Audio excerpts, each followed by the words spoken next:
Sure. I'm Jim Batt. I'm the director of The Grave of St. Oran. And I'm Josh Mahan, the animator. Okay, great. And so can you tell us a little bit about the genesis of the project? Yeah, I was looking for a new animation project, and I had heard Neil, this is many years ago, I'd heard Neil give a reading of it, and actually at the time was unpublished, since been published in Trigger Warning, which is a collection of Neil Gaiman's short stories. And I just had the imagery and the themes kind of stuck in my head, so I wrote to Neil. We had some mutual acquaintances, so we'd met a couple of times, and I wrote to him and asked if he would be interested in me adapting it. And he was into the idea. He's very generous with people making their own versions of his work, as you can tell from all the films and things that have been made. And then with his support, we managed to do a Kickstarter, and he has a very excited community, so they got behind it, and we managed to raise the budget, which meant that I could put together the project and bring Josh and the team on board to make it into a short animation. Okay, great. And were you using a recording he'd already done, or did you do the recording with him? No, so we shot the film to a temp track, and then at the end we showed him the finished work, and he was very insistent that he would be going to do a recording specifically for our film. So yeah. Oh really? So what was it like working with him? Yeah, I unfortunately was out of the country at the time, but my partner Kim Bookbinder, who's a very experienced director as well, who has a lot of experience with voiceovers, she was able to be in the studio at the time, which was really great. Neil is a consummate professional though, and is very experienced at reading his own work. And I had always imagined it with his voice, because that was the first way I heard it. So yeah. So then how did you decide on the really unique animation style that you would use as the approach for the film? Yeah, I think one of I'd worked with paper cutouts before. I think it was the first time Josh had been roped into doing paper cutouts things. Well, that extensively, yeah. Yeah. I believe so. And one of the things that I really like about working that way is that you can work with illustrators as well. So people who aren't necessarily artists who aren't as familiar with working with animation. So that meant that Ellen Barker was actually the first person I brought onto the team. So she's a Swedish artist whose work I'd seen. And because of the way the animation works is like we will get watercolor illustrations from her, break them down into Photoshop and make them into these kind of 3D scenes, like 2.5 dimensional scenes. We built a big rig to build it on. It's using an old school type of animation called multiplane animation, which isn't used that much anymore, where it's like 9 feet tall and 5 feet wide and layers of glass. So it's all of these like shelves of glass that then you can put all of the layers of paper on, which means that then Josh could be in there working just on one layer at a time. Yeah, it's sometimes it's a little bit tedious, especially with the distance between the glass being necessitated by the framing. So sometimes you have to squeeze your arm in there and reach in between the layers. But it means, so basically how it works is the camera is shooting overhead and it kind of does a virtual composite. So it's like you're looking through all of the layers of paper cutouts, and it gives you this beautiful depth and the ability to do lighting and atmospherics that, you know, if you were doing something digital, a lot of compositing things sort of recreate that, but you spend a lot of time trying to fake all of these things you get for free. Like I think the texture of the paper and the way the light bounces around and all that kind of thing.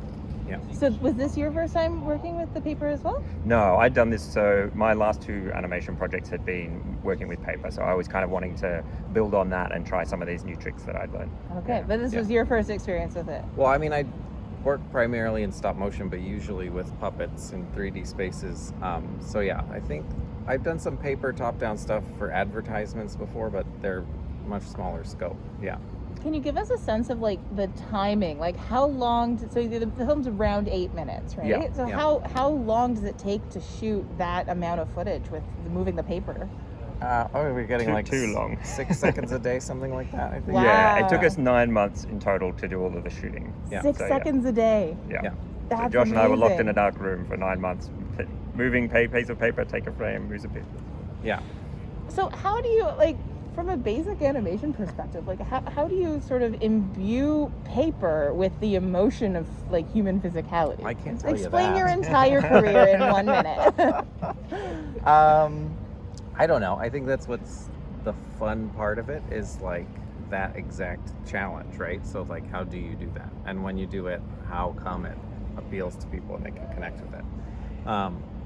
I don't know if there's an answer to that question. I think sort of like for me, part of what's magical about stop motion is it is very much like when you're a kid and you're playing with toys and you're imagining them moving, except for it really, you then press play and you can see it actually happen. And I think that's why it connects with people so quickly, is because everyone's familiar with that process. So I think it's a lot of it is channeling that kind of, for me anyways, like channeling that childhood like imagination into it. And I actually think that a lot of stop motion my personal taste is when it is a bit rougher, when you can see it sort of wobble a little bit, or you can see the thumbprints on the plasticine.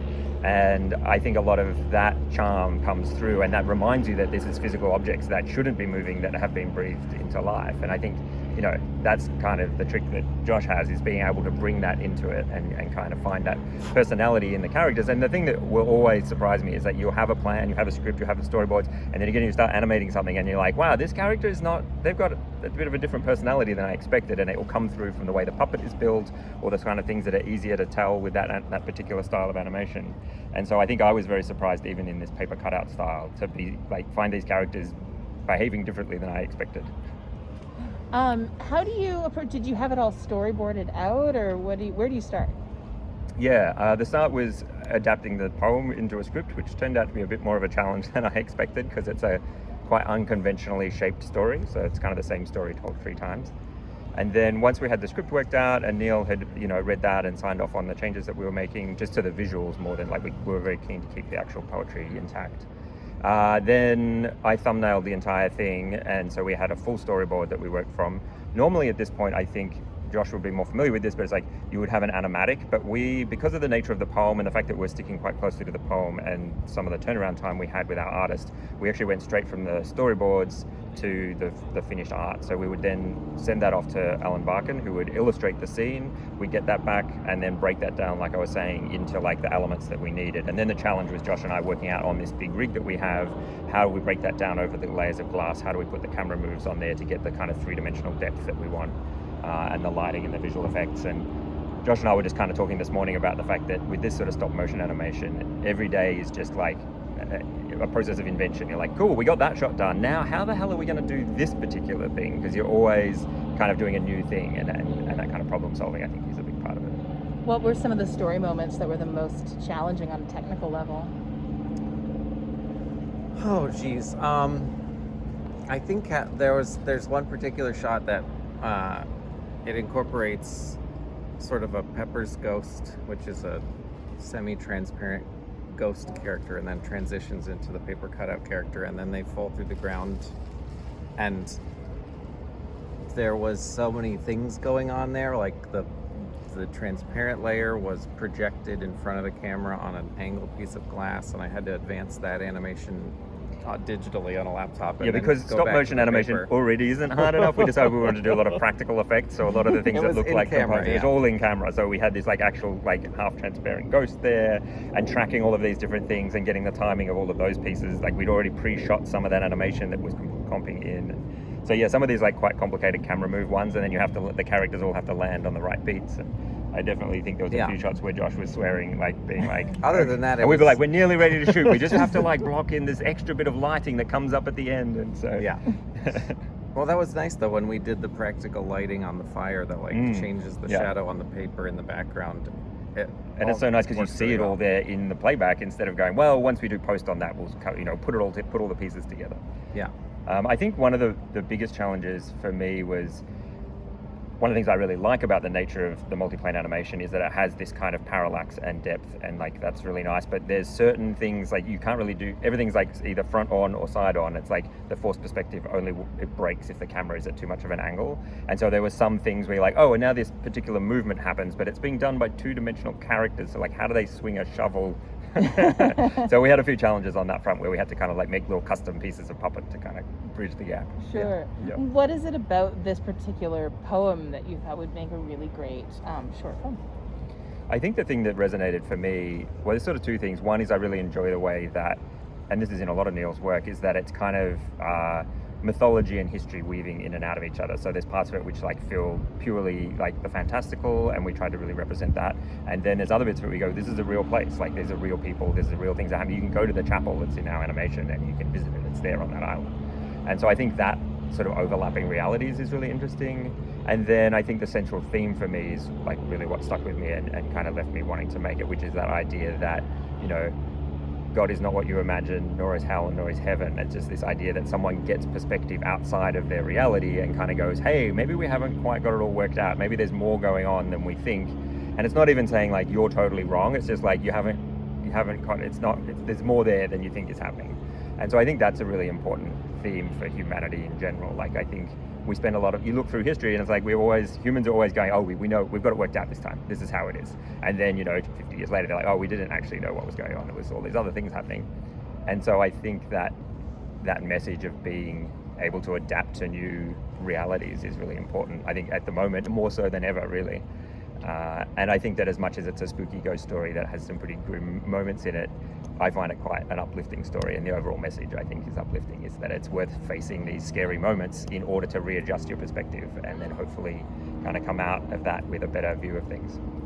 And you mentioned that there were specifically visual changes that you had to run by Neil. What were those and why did you make those changes? Yeah, it's a really good question. One of the challenges is that in a poem, you can say things and leave it unshown. Like you can kind of like hint at things and be like, wow, then they saw something amazing. Like you don't have to say what that is. It's just amazing. Whereas in a film, you have to put something on screen. So there was big chunks of the film, kind of the middle section is something where it's like we had to make a decision if we were going to show or not. And so we had to make a few changes there, which is like where we ended up. What I ended up doing is a lot of research actually into the history of Iona and choosing to take an approach which kind of layers in more of that history. And so showing what Oran sees when after he dies is like the main thing for me, that we were like, we have to kind of put something here that in the poem it can kind of leave that unspoken. And so that was the main thing. I was like, well, we're sort of adding another layer to the story there of this sort of history. And you mentioned that they're real places. Are the designs, like the actual chapel, are they based very specifically on what that really looks like in real life? Yeah, it was an interesting challenge because initially we weren't actually going to worry so much about like representing the actual island and things. We always wanted to use some of the architecture. But then during the Kickstarter, some of our backers were like, oh, we're actually from Iona. Like we can't wait to see this story told. And we're like, oh, we really need to not mess this up.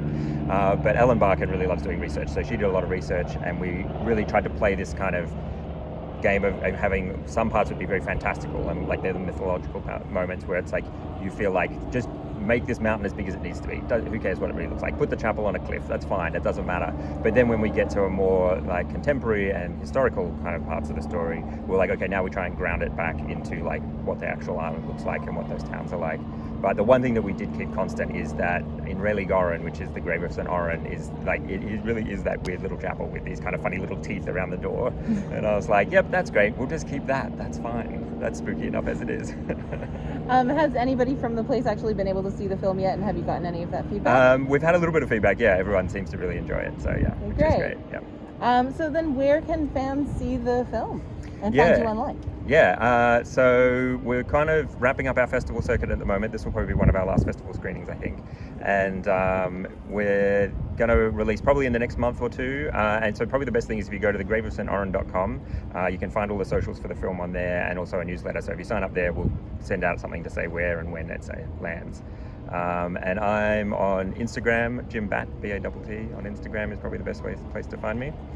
Or Bat Signal on Twitter, Batt. Bat Signal.